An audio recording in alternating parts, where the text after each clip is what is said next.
Praise the Lord. ഞാനിന്ന് സംസാരിക്കുന്നത് സഭാ ശുശ്രൂഷകന്മാരായിരിക്കുന്ന കർത്താവിൻ്റെ ദാസന്മാരോടാണ്.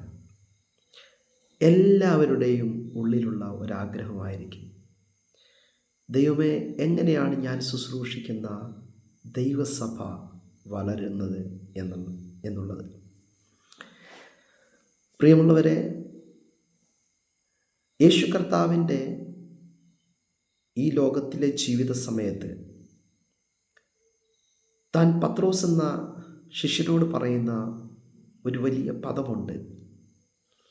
മത്തായിയുടെ സുവിശേഷം 16-ാം അധ്യായം അതിൻ്റെ 18-ാമത്തെ വാക്യം ഇങ്ങനെയാണ്: നീ പത്രോസ് ആകുന്നു, ഈ പാറമേൽ ഞാൻ എൻ്റെ സഭയെ പണിയും, പാതാള ഗോപുരങ്ങൾ അതിനെ ജയിക്കുകയില്ല എന്ന് ഞാൻ നിന്നോട് പറയുന്നു.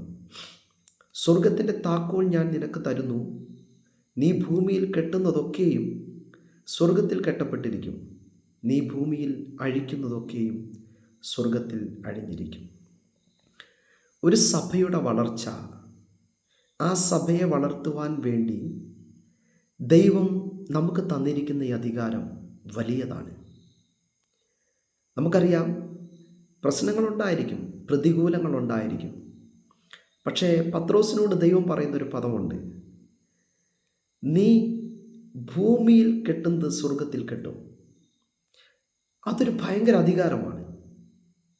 അപ്പം എന്തുകൊണ്ടാണ് നമ്മുടെ സഭ വളരാത്തതിൻ്റെ കാരണം എന്ന് ചോദിച്ചാൽ, ആ ഒരു അധികാരത്തിലേക്ക് നമുക്ക് കയറാൻ പറ്റിയില്ല എന്നുള്ളതാണ് അതിൻ്റെ സത്യം.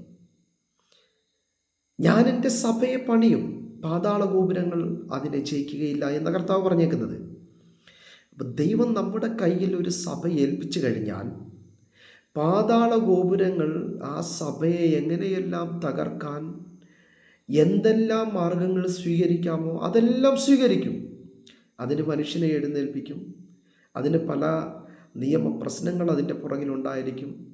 അതിന് എങ്ങനെ ലോകത്തിൽ എന്തെല്ലാം സാഹചര്യങ്ങൾ ഒരു സഭ വളരാതിരിക്കാൻ ഉണ്ടാകണമോ അതെല്ലാം ഉണ്ടായിരിക്കും. പക്ഷെ ഒന്ന് ഞാൻ നിങ്ങളോട് പറയാം, അതിൻ്റെയൊക്കെ മുകളിലാണ് ദൈവം നമുക്ക് തന്നിരിക്കുന്ന അധികാരം. കർത്താവിൻ്റെ ദാസന്മാരെ, നമ്മളത് ഉപയോഗിക്കുവാൻ തയ്യാറാണെങ്കിൽ നമ്മുടെ കാലഘട്ടത്തിൽ നമ്മെ ഏൽപ്പിച്ചിരിക്കുന്ന ദൈവസഭ നിശ്ചയമായിട്ടും ദൈവം വളർത്തുവാനിടയായിത്തീരും.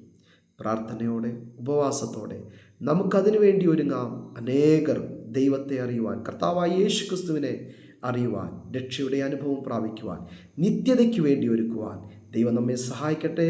God bless you all.